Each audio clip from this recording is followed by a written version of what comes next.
मैं भी तो देखो ना माँ कैसी भीग गई हूँ। गई थी कि दक्षिण से उड़कर आती बकुल पंक्तियों को देखूंगी, और देखो सब वस्त्र भी गंवाई हूँ। सूखे वस्त्र कहाँ है माँ? इस तरह खड़ी रही तो जुड़ा जाऊंगी। तुमने पहले से ही निकाल कर रख दिए। तुम्हें पता था मैं ठीक हूँ, किंतु मुझे भीगने का तनिक खेद नहीं। भीगती नहीं तो आज मैं वंचित रह जाती।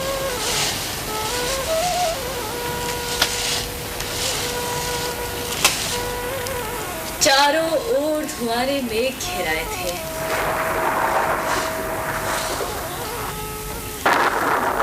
मैं जानती थी वर्षा होगी, फिर भी मैं घाटी की पगडंडी पर नीचे नीचे उतरती गई।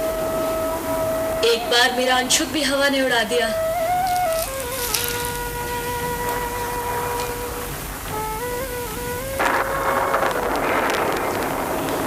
फिर बूंदें पड़ने लगी।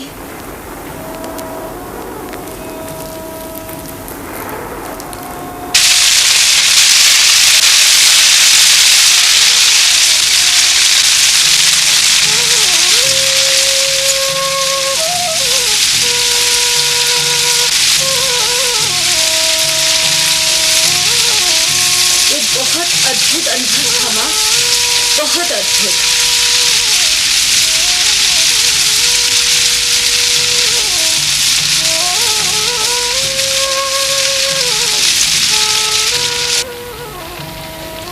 नील कमल की तरह कोमल और आर्द्र, वायु की तरह हल्का और स्वप्न की तरह चित्रमय। मैं चाहती थी उसे अपने में भर लूं और आंखें मूंद लूं।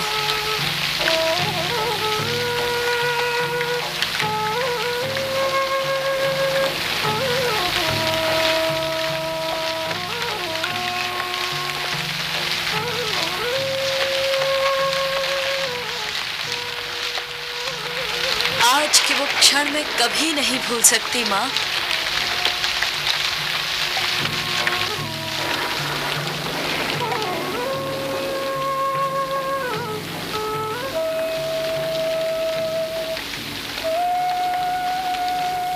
कभी नहीं भूल सकती।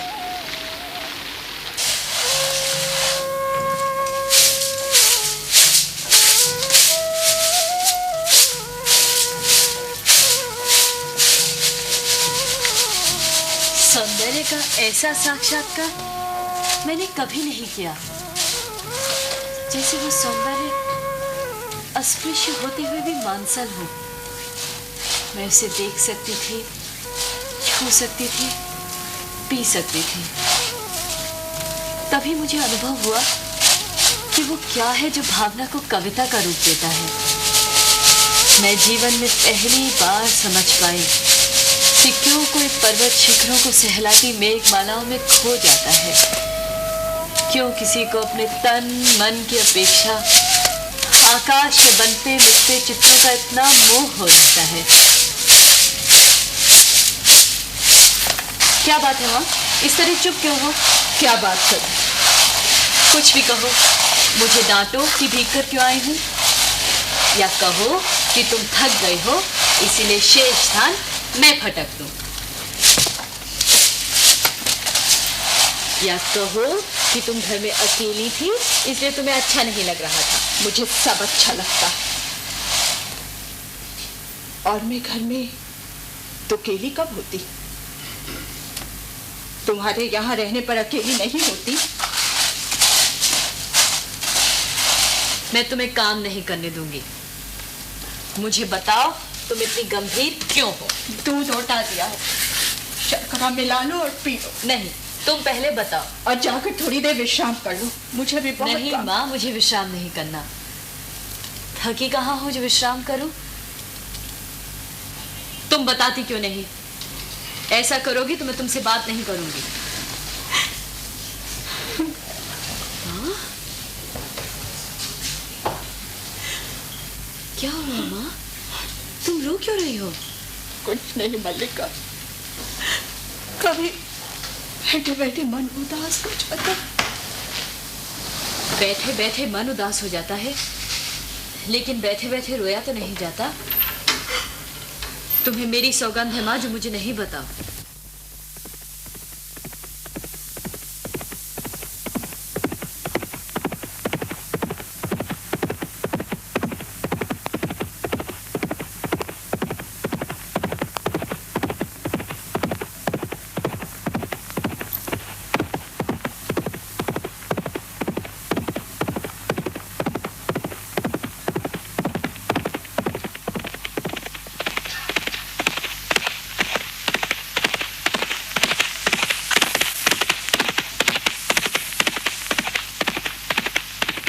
ये कौन लोग हैं माँ? संभवतः राज्य के कर्मचारी हैं। ये यहाँ क्या कर रहे हैं? न जाने क्या कर रहे हैं।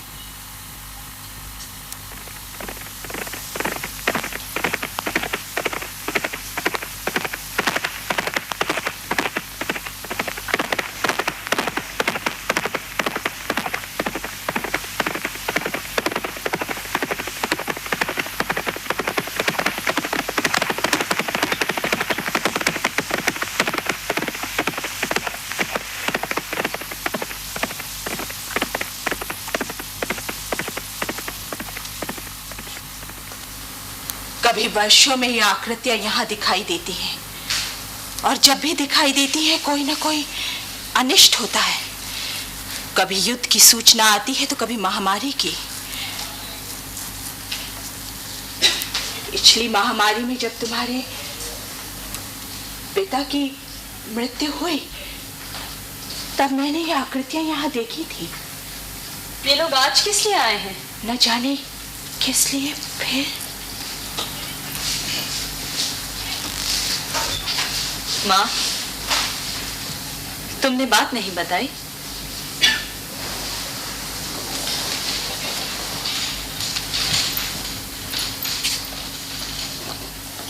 अग्निमित्र आज लौट आया है।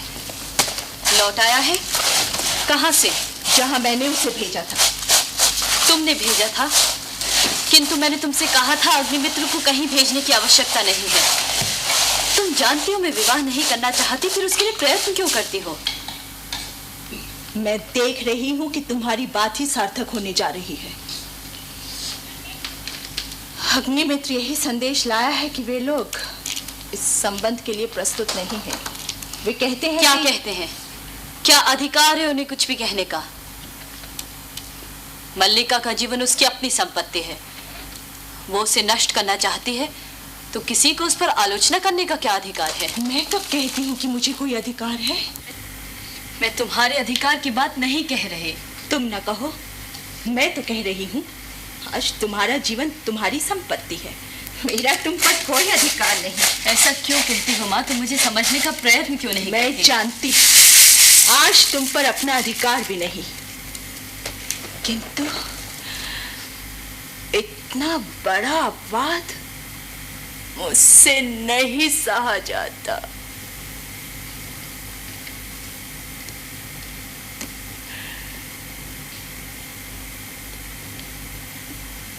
मैं जानती हूँ माँ, अपवाद होता है। तुम्हारे दुख को भी जानती हूँ, फिर भी मुझे अपराध का अनुभव नहीं होता। मैंने भावना में एक भावना का वर्ण किया है। मेरे लिए वो संबंध और सब संबंधों से बड़ा है। मैं वास्तव में अपनी भावना से प्रेम करती हूँ, जो पवित्र है, कोमल है, अनश्वर है। और मुझे ऐसी भावना से वितृष्णा होती है। पवित्र, कोमल, अनश्वर। हाँ। माँ, तुम मुझ पर विश्वास क्यों नहीं करती? तुम जिसे भावना कहती हो वो केवल आत्म प्रवंचना है। भावना में भावना का वर्णन किया है। हाँ। मैं पूछती हूँ, भावना में भावना का वर्णन क्या होता है? उससे जीवन की आवश्यकताएं किस तरह पूरी हो जाती हैं? जीवन की स्थूल आवश्यकताएं ही तो सब कुछ नहीं है माँ। और सच तो ये है कि ग्राम के अन्य व्यक्तियों की तरह तुम भी उन्हें संदेह वितृष्णा की दृष्टि से देखते हो। ग्राम के अन्य व्यक्तियों से उतना नहीं जानते जितना मैं जानती हूँ। मैं उससे घृणा करती हूँ। माँ, अन्य लोगों को उससे क्या प्रयोजन है, किंतु मुझे है। उसके प्रभाव से मेरा घर नष्ट हो रहा है। मल्लिका, देखो तो इस हरिण शावक को। डरो नहीं हरिण शावक, हम स्वस्थ हो जाएंगे। हम तुम्हारा उपचार करेंगे। ठहरो माँ, तुम चल क्यों दी? माँ का जीवन भावना नहीं, कर्म है। इसे घर में अभी बहुत कुछ करना है।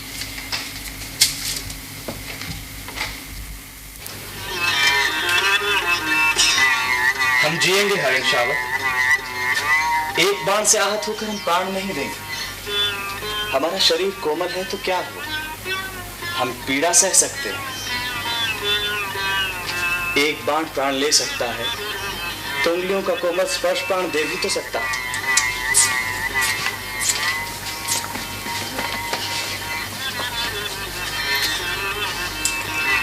हम कोमल आस्तरण पर विश्राम करेंगे। हमारे अंगों पर घृत का लेप होगा। कल हम फिर वनस्थली घूमेंगे, कोमल दूर्वा खाएंगे ना? ये आहत हरिण शावक?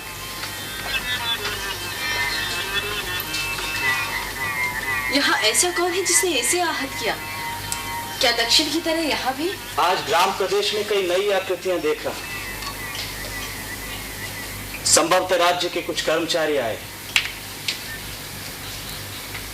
हम सोएंगे। हाँ, हम थोड़ी देर सो लेंगे तो हमारी पीड़ा दूर हो जाएगी।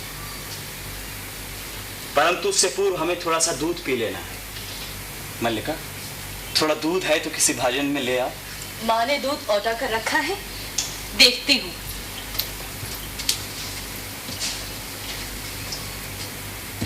अभी अभी 2-3 राज कर्मचारियों को घोड़ों पर जाते हमने देखा है। माँ कहती हैं, जब भी ये लोग आते हैं कोई अनिष्ट होता है। माँ आज मुझसे बहुत रुष्ट हैं। हम पहले से सुखी हैं, है ना? हमारी पीड़ा धीरे धीरे दूर हो रही है। न जाने इसके रूई जैसे कोमल शरीर पर उससे बाण छोड़ते बना कैसे। हिकुलाज भरता मेरी गोद में आ गया। मैंने कहा, तुझे वहां ले चलता हूं जहां तुझे अपनी मां की सी आंखें और उसका सा ही स्नेह मिलेगा। सच, माँ आज मुझसे बहुत रुष्ट हैं। उन्हें अनुमान हो गया होगा कि वर्षा में मैं तुम्हारे साथ थी।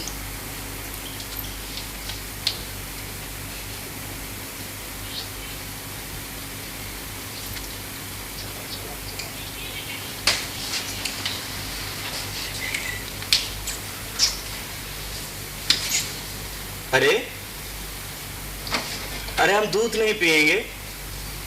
नहीं, हम ऐसा हर्ष नहीं करेंगे। हम दूध अवश्य पिएंगे। ऐसे ऐसे ऐसे।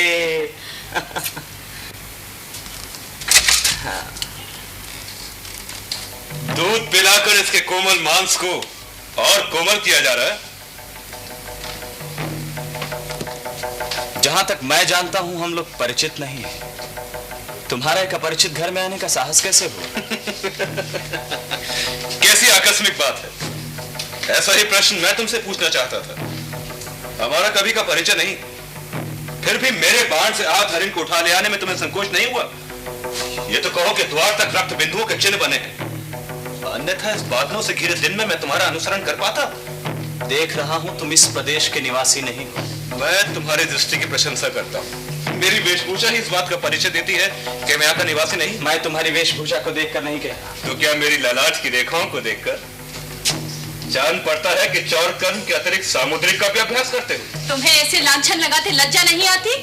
क्षमा चाहता हूँ देवी, परंतु ये हरिण शावक जिसे ये बाहों में ले आए, ये मेरे बाण से आहत हुआ है, इसलिए इस समय ये मेरी संपत्ति है।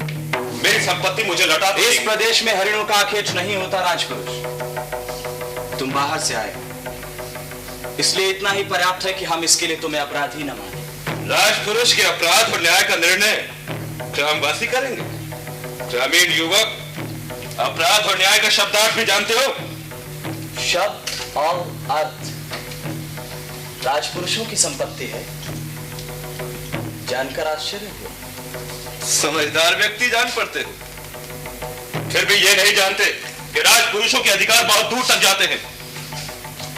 मुझे देर हो रही है, हरिण शावक मुझे। हरिण शावक इस पार्वत्य भूमि की संपत्ति है राजपुरुष। तुम ये सोचकर भूल कर रहे हो कि हम इसे तुम्हारे हाथ सौंप देंगे।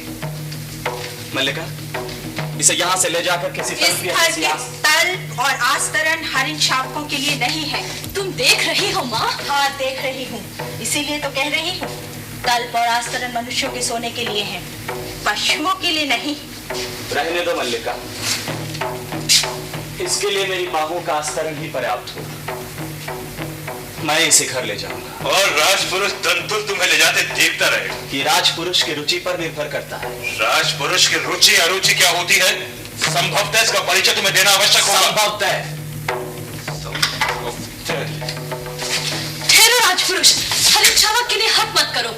तुम्हारे लिए प्रश्न अधिकार का है, उनके लिए संवेदना का। कालिदास निशस्त्र होते हुए भी तुम्हारे शस्त्र की चिंता नहीं करेंगे। कालिदास? अब आपका अभिप्राय यह है कि मैं जिनसे हरिण शावक के लिए तर्क कर रहा था वो कवि कालिदास है? हाँ, किंतु तुम कैसे जानते हो कि कालिदास कवि है?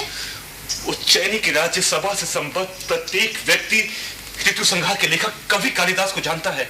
उज्जैनी की राज्यसभा का प्रत्येक व्यक्ति उन्हें जानता है? सम्राट ने स्वयं ऋतु संहार पढ़ा और उसकी प्रशंसा की। इसीलिए उज्जैनी का राज्य ऋतु संहार के लेखक का सम्मान करना और उन्हें राजकवि का आसन देना चाहता है। आचार्य वररुचि आज इसी उद्देश्य से यहाँ आए हैं। राज्य उन्हें सम्मान देना चाहता है, राजकवि का आसन? मुझे खेद है कि मैंने उनके साथ अभद्रता का व्यवहार किया। मुझे जाकर उनसे क्षमा मांगनी चाहिए। ओह माँ, तुमने सुना माँ? राज्य उन्हें सम्मान दे रहा है, उन्हें राजकवि का आसन प्राप्त होगा। माँ, तुम्हारे गीले वस्त्र मैंने सूखने के लिए फैला दिए हैं। ये थोड़ा सा दूध शेष है, इसमें शर्करा मिला दी है। तुमने सुना नहीं माँ? राजपुरुष क्या कह रहा था? दूध पी लो। आशा करती हूँ अब यहाँ किसी और का आतिथ्य नहीं होना है। आतिथ्य? मैं तो चाहती हूँ आज इस घर में सारे संसार का आतिथ्य करूँ। तुम्हें इस दूध से नहला दूँ माँ? मैं दूध से बहुत नहा चुकी। तुम कितनी निष्ठुर हो माँ। तुमने सुना नहीं? राज्य उन्हें सम्मान दे रहा है, फिर भी तुम दूध पी लो। मैं जैसी निष्ठुर हूँ रहने दो। नहीं, तुम निष्ठुर नहीं हो। मैंने कब कहा कि तुम निष्ठुर हो? नहीं, तुमने नहीं कहा। दूध पी लो।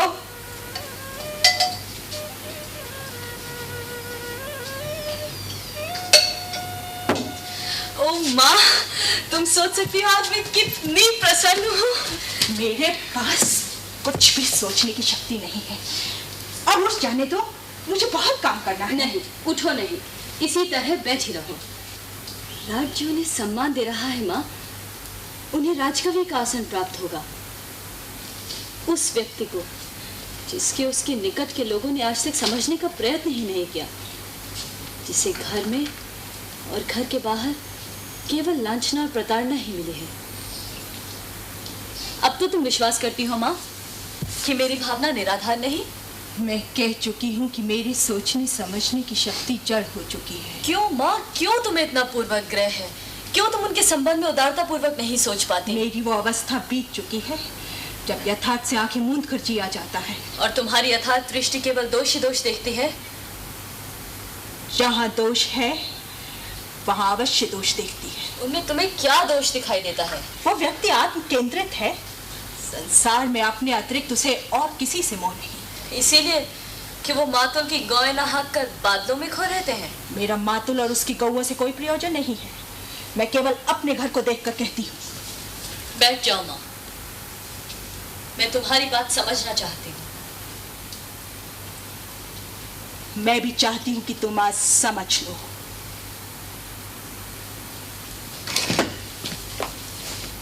तुम कहती हो कि तुम्हारा उससे भावना का संबंध है।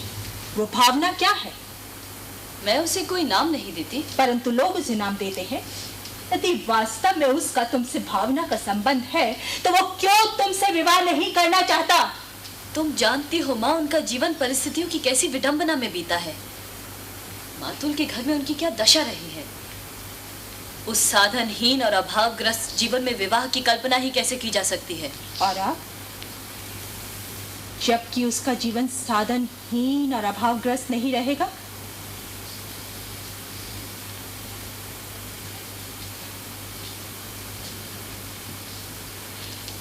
किसी संबंध से बचने के लिए अभाव जितना बड़ा कारण होता है, अभाव की पूर्ति उससे बड़ा कारण बन जाती है। ये तुम्हारी नहीं, विलोम की भाषा है। मैं ऐसे व्यक्ति को अच्छी तरह पहचानती हूँ। तुम्हारे साथ उसका इतना ही संबंध है कि तुम एक उपादान हो जिसके आशय से वो अपने से प्रेम कर सकता है, परंतु तुम क्या सजीव व्यक्ति नहीं हो? तुम्हारे प्रति उसका या तुम्हारा कोई कर्तव्य नहीं है? कल जब तुम्हारी माँ का शरीर नहीं रहेगा और घर में एक समय के भोजन की व्यवस्था भी न हो सकेगी, तब जो प्रश्न तुम्हारे सामने उपस्थित होगा उसका तुम क्या उत्तर दोगी? तुम्हारी भावना उस प्रश्न का समाधान कर देगी। फिर कह दो ये मेरी नहीं, विलोम की भाषा है।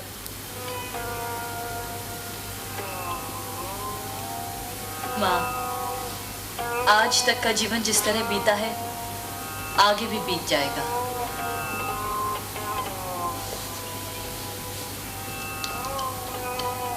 आज जब उनका जीवन एक नई दिशा ग्रहण कर रहा है, मैं उनके सामने अपने स्वार्थ का उद्घोष नहीं करना चाहती।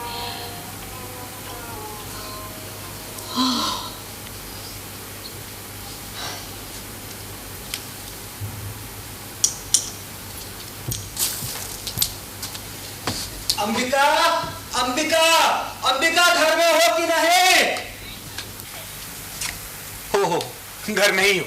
मैं सारे ग्राम में घोषणा करने जा रहा हूँ, मेरा इस कालिदास नामधारी जीव से कोई संबंध नहीं। क्या हुआ आर्य मातुल? मैंने इसे पाला पोसा बड़ा किया, इस दिन के लिए कि इस तरह कुलद्रोही बने। किंतु उन्हें तो सुना है राज्य की ओर से सम्मानित किया जा रहा है। उज्जैनी से कोई बहुत बड़े आचार्य आए हैं। उज्जैनी से बहुत बड़े आचार्य आए। आप तो कह रहे हैं। मैं ठीक कह रहा हूँ। आचार्य कल ही इसे अपने साथ उज्जैनी ले जाना चाहते हैं। अंबिका, मैंने कहता था कि हमारे प्रपितामह के दौहित्र का एक पुत्र गुप्त राज्य की ओर से शकों से युद्ध कर चुका है। तुम अपने भागिने की बात कर रहे थे? उसी की बात कर रहा हूँ अंबिका। तुम समझो एक तरह से ये हमारे वंश का सम्मान किया जा रहा है, और ये वंशावतंश कहते हैं मुझे ये सम्मान नहीं चाहिए। मैं राजकीय मुद्राओं से क्रीत होने के लिए नहीं। वे राजकीय सम्मान स्वीकार नहीं करना चाहते? समझ में नहीं आता इसमें क्रय विक्रय की क्या बात है। सम्मान मिलता है, ग्रहण करो। नहीं, कविता का मूल्य ही क्या है? कविता का कुछ मूल्य है आर्य मातुल, तभी तो सम्मान का भी मूल्य है। मैं समझती हूँ उनके हृदय में ये सम्मान कहाँ चुभता है। मैं तुम्हें विश्वास दिलाती हूँ मातुल कि वो उज्जैनी अवश्य जाएगा। अवश्य जाएगा। वे लोग इसके अनुचर हैं जो अभिस्तुति करके ले जाएंगे। सम्मान प्राप्त होने पर सम्मान के प्रति प्रकट की गई उदासीनता व्यक्ति के महत्व को और भी बढ़ा देती है। तुम्हें तो प्रसन्न होना चाहिए मातुल कि तुम्हारा भागिने लोक नीति में भी निपुण है। यह लोक नीति तो मैं कहूंगा लोक नीति और मूर्ख नीति दोनों का एक ही अर्थ। तुम सोचो, जो व्यक्ति कुछ देता है, धन हो या सम्मान हो, वो अपना मन बदल भी तो सकता है, और मन बदल गया तो बदल गया। अंबिका, सोचो, सम्राट रुष्ट भी तो हो सकते हैं। एक साधारण से कवि ने उनका सम्मान स्वीकार नहीं किया।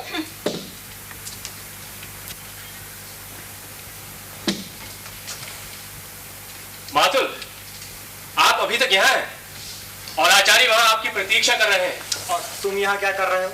मैं तुमसे कहकर नहीं आया था जब तक मैं लौट कर ना हूं तुम आचार्य के पास रहना। किंतु यह भी तो कहा था कि जब आचार्य विश्राम कर चुके तो तुरंत आपको सूचना दूं। यह भी कहा था, किंतु वह भी तो कहा था। यह कहा तुम्हारी समझ में आया, वह नहीं आया।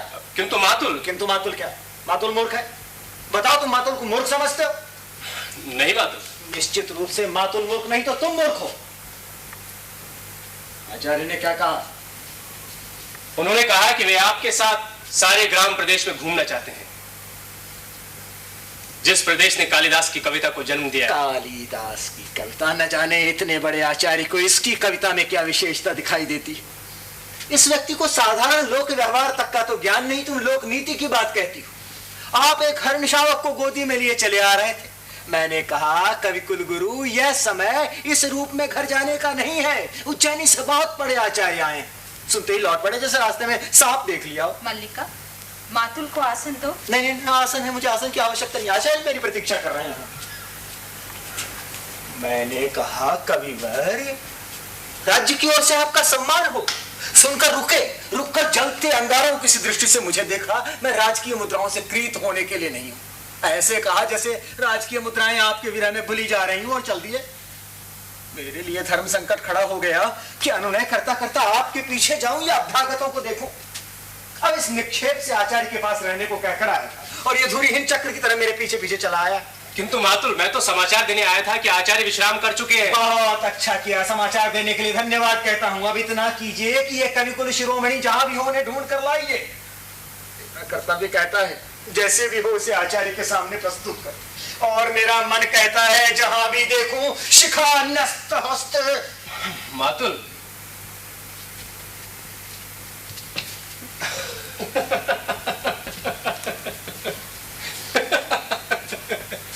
मातुल का तीसरा नेत्र हर समय खुला रहता है।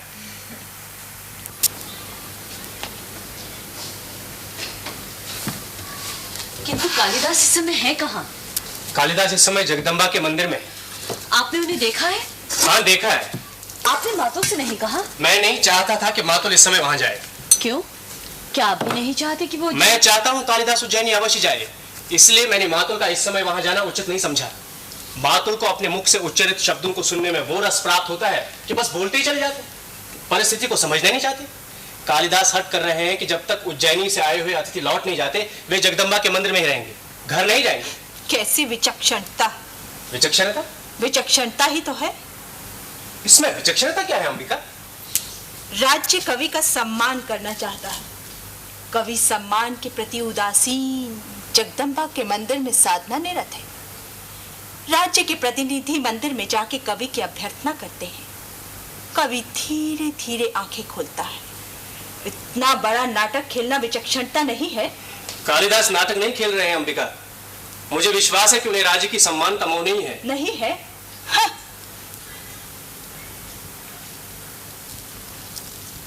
मातुल का या किसी का भी आग्रह उनका हट नहीं छुड़ा सकता है। केवल एक व्यक्ति है जिसके अनुरोध से संभव है वे हट छोड़ दे। हमारे घर में किसी को उसके हट छोड़ने या ना छोड़ने से कोई प्रयोजन नहीं है। कालिदास अपनी भावुकता में ये भूल रहे हैं कि इस अवसर का तिरस्कार करके वे बहुत कुछ खो बैठेंगे। योग्यता एक चौथाई व्यक्तित्व का निर्माण करती है, शेष पूर्ति प्रतिष्ठा द्वारा होती है। कालिदास को राजधानी अवश्य जाना चाहिए। तो उसमें बाधा क्या है? मैंने अनुभव किया है कि उनके हट के मूल में कहीं गहरी कटुता की रेखा है। मैं जानती हूँ वो कटुता की रेखा कहाँ है। कुछ समय पूर्व एक राजपुरुष से उनका साक्षात्कार हो चुका है। उस कटुता को केवल तुम ही दूर कर सकती हो मल्लिका। अवसर किसी की प्रतीक्षा नहीं करता। कालिदास उज्जैनी नहीं जाएंगे तो राजकवि का आसन रिक्त नहीं रहेगा। लेकिन कालिदास जो आज हैं जीवन भर वही रहेंगे, केवल एक स्थानीय कवि। नहीं, उन्हें सम्मान का तिरस्कार नहीं करना चाहिए। ये सम्मान उनके व्यक्तित्व का है।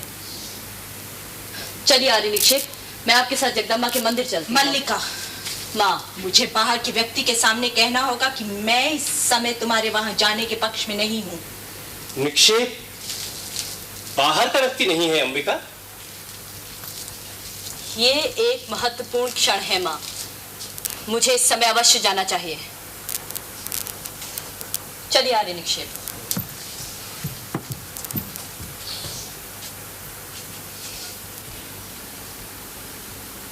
क्षमा चाहता हूं अंबिका।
घिरे हुए मेघों ने आज असमय अंधकार कर दिया है अंबिका, या तुम्हें समय का ज्ञान नहीं रहा? आश्चर्य है तुमने दीपक नहीं जलाया। विलो, तुम यहाँ क्यों आए हो? दीपक जला दूं? विलोम का आना ऐसे आश्चर्य का विषय नहीं है। तुम चले जाओ विलो। तुम जानते हो कि तुम्हारा यहाँ आना मल्लिका को सहे नहीं है, मैं जानता हूं अंबिका।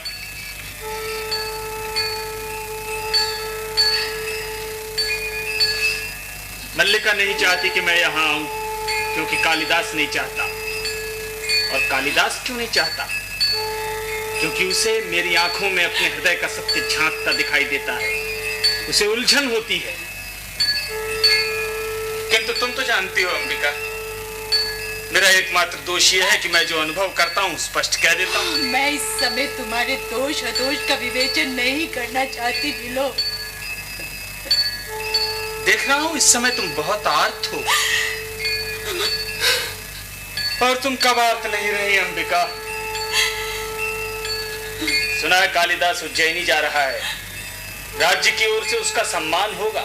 मैं नहीं जानती। मैं समझता हूं उसके जाने के पूर्व ही उसका और मल्लिका का परिणय हो जाना चाहिए, अन्यथा इस विषय में तुमने कुछ सोचा तो होगा। मैं इस समय कुछ भी सोचना नहीं चाहती। तुम मल्लिका की माँ इस विषय में कुछ सोचना नहीं चाहती? आश्चर्य। मैंने तुमसे कहा है विलो, तुम चले जाओ। कालिदास उज्जैनी चला जाएगा और मल्लिका, जिसका नाम उसके कारण सारे प्रांतर में अपवाद का विषय बना है, पीछे यहां पड़ी रहेगी। क्यों? तुमने इतने वर्ष ये सब पीड़ा कैसी दिन के लिए सही है? तिल तिल करके अपने को गलाया है, मल्लिका को किसी अभाव का अनुभव न हो। और आज जबकि उसके लिए जीवन भर के अभाव का प्रश्न सामने है, तुम कुछ सोचना नहीं चाहते? तुम ये सब कुछ कहकर मेरे दुख को कम नहीं कर रहे हो विलो।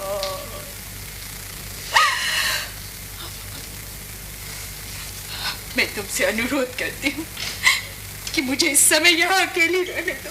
मैं इस समय यहाँ होना बहुत आवश्यक समझता हूँ। मैं ये सब बातें तुम्हें नहीं, उसे सुनाने आया हूँ। मैं आशा कर रहा हूँ अभी मल्लिका के साथ यहाँ आएगा।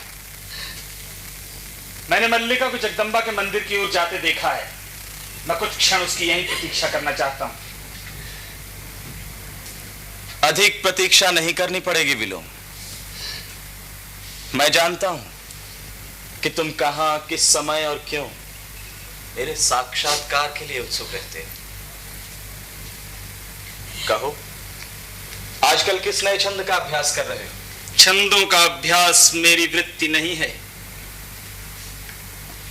मैं जानता हूं विलोम, तुम्हारी वृत्ति दूसरी है। उस वृत्ति ने संभवतः छंदों का अभ्यास सर्वथा छुड़ा दिया है।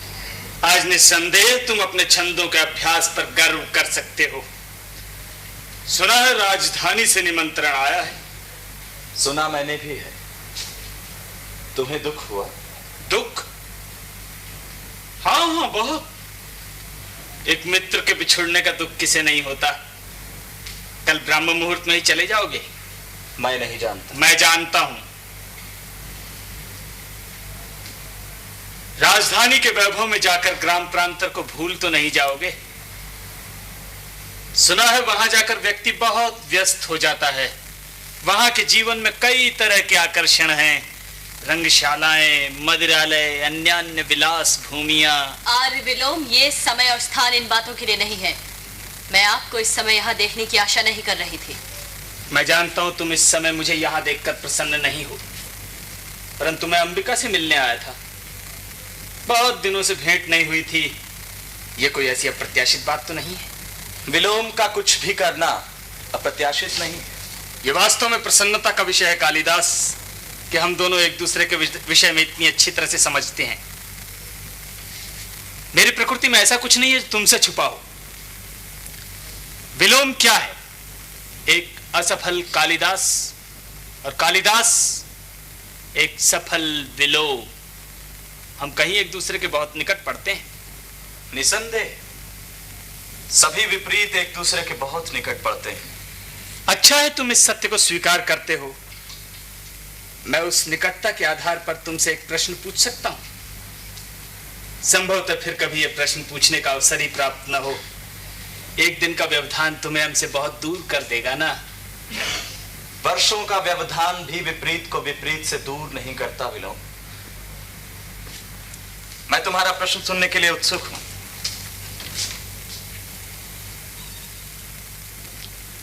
मैं जानना चाहता हूं कि तुम अभी तक वही कालिदास हो ना? आर्य विलोम, मैं इस प्रकार की अनर्गलता क्षम्य नहीं समझती। अनर्गलता? क्यों कालिदास, मेरा प्रश्न सार्थक नहीं है?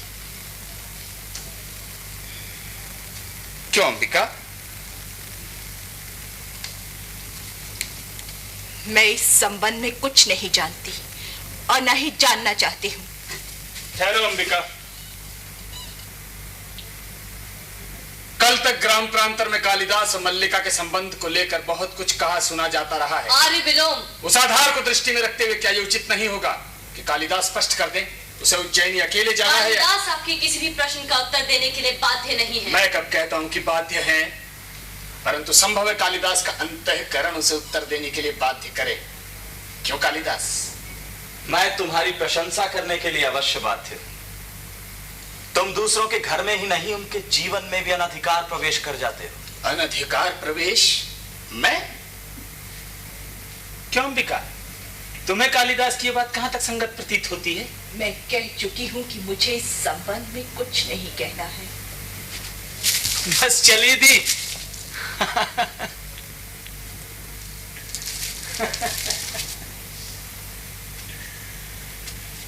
अच्छा कालिदास, तुम ही बताओ, मैंने किसके जीवन में अनधिकार प्रवेश किया है? चलो ग्राम प्रांतर में चलकर किसी से पूछ लें। तो तुम अपने अंतःकरण से भी मेरे प्रश्न का उत्तर देने के लिए बाध्य नहीं हो। संभवतः प्रश्न ही ऐसा है। तुम कुछ भी अनुमान लगाने के लिए स्वतंत्र हो विलोम। मैं इतना ही जानता हूं कि मुझे ग्राम प्रांतर छोड़कर उज्जैनी जाने का तनिक भी मोह नहीं है। निस्संदेह तुम्हें ऐसा मोह क्यों होगा? साधारण व्यक्ति को ही हो सकता है, तुम्हें क्यों होगा? परंतु यदि ऐसा हो, एक क्षण के लिए मान लिया जाए कि तुम उज्जैनी जाने का निश्चय कर लो, तो स्थिति में क्या उचित नहीं रहेगा? आप अपनी सीमा से बाहर जाकर बात कर रहे हैं आर्य विलोम। मैं बालिका नहीं हूं, अपना शुभ अशुभ सब समझती हूं। आप संभवतः यह अनुभव नहीं कर रहे कि आप इस समय यहाँ एक अनचाहे अतिथि के रूप में उपस्थित हैं। ये अनुभव करने की मैंने आवश्यकता नहीं समझी।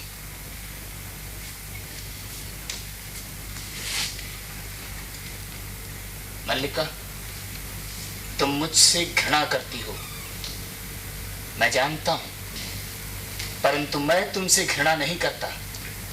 मेरे यहां होने के लिए इतना कारण पर्याप्त है।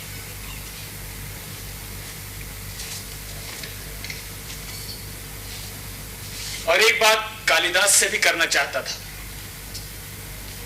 मल्लिका, तुम कालिदास के बहुत निकट हो, परंतु मैं कालिदास को तुमसे अधिक जानता हूं। अच्छा कालिदास, तुम्हारी उज्जैनी यात्रा शुभ हो। तुम जानते हो विलोम तुम्हारा भी हित चिंतक है। ये मुझसे अधिक और कौन जान सकता है?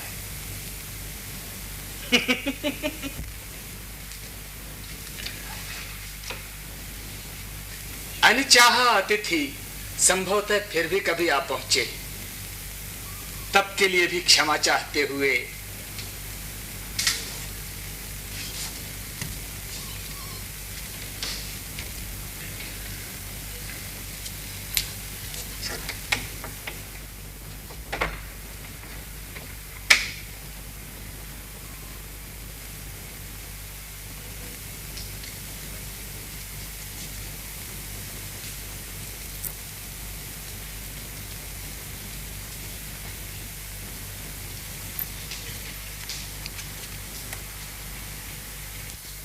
फिर उदास हो गए? देखो, तुम मुझे वचन दे चुके हो। फिर एक बार सोचो। मल्लिका, प्रश्न सम्मान और राजाशय स्वीकार करने का नहीं है, उससे कहीं बड़ा एक प्रश्न मेरे सामने है। और वो प्रश्न मैं हूं ना? वहां बैठो।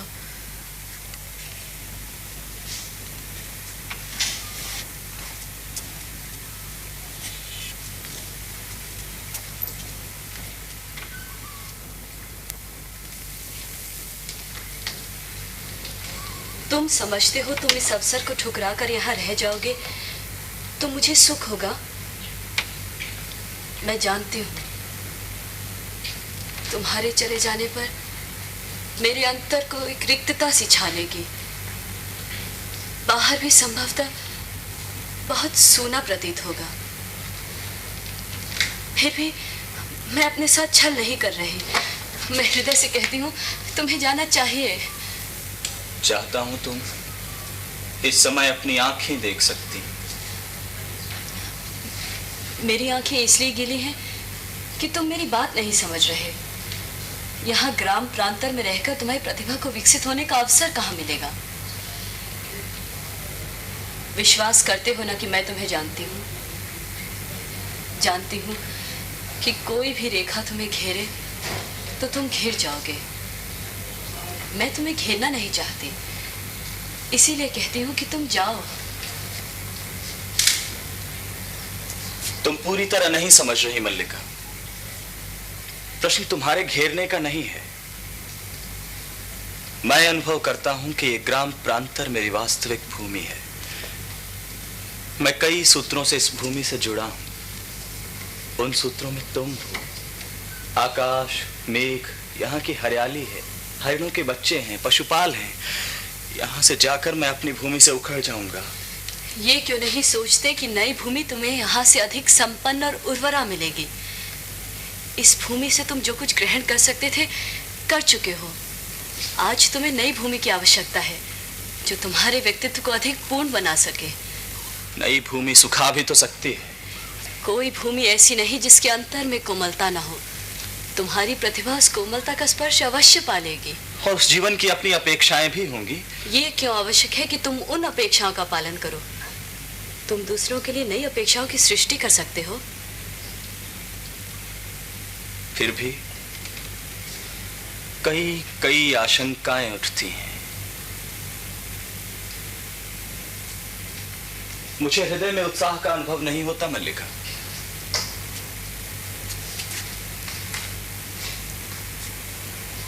मेरी ओर देखो। अब भी उत्साह का अनुभव नहीं होता? मैं तुम्हें विश्वास दिलाती हूँ कि तुम यहाँ से जाकर भी यहाँ से दूर नहीं होगे। यहाँ की वायु, यहाँ के मेघ और यहाँ के हरिण, इन सब को तुम अपने साथ ले जाओगे। और मैं भी तो तुमसे दूर नहीं होंगी। जब भी तुम्हारे निकट होना चाहूंगी पर्वत शिखर पर चली जाऊंगी और उड़कर आते मेघों में घिर जाया करूंगी।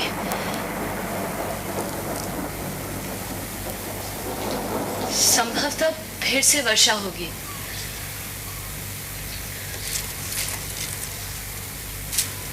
आचार्य तुम्हारी प्रतीक्षा कर रहे होंगे।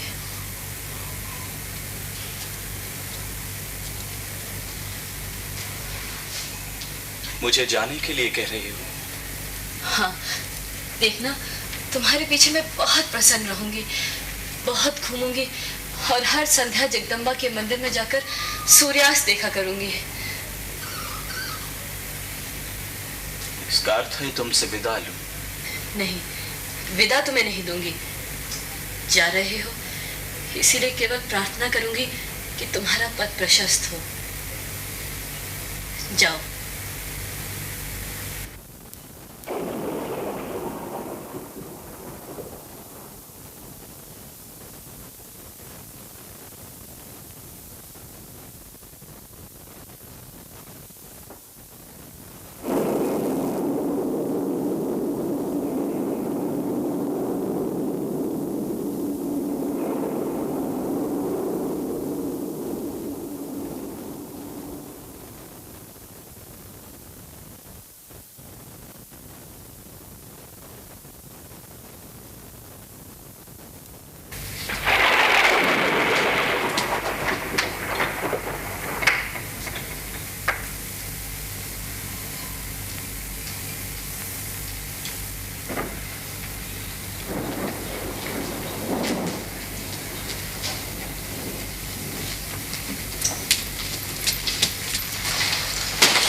मल्लिका,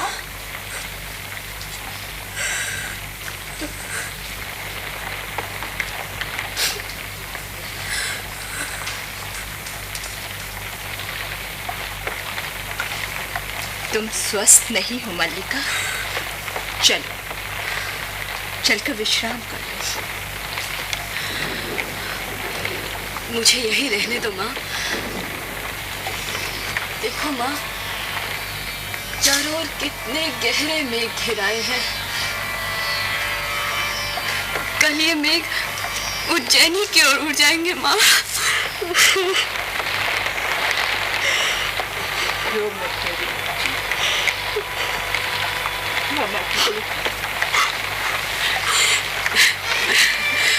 रो नहीं रही हूँ, मेरी आंखों से जो बरस रहा है ये दुख नहीं, ये सुख है माँ, सुख।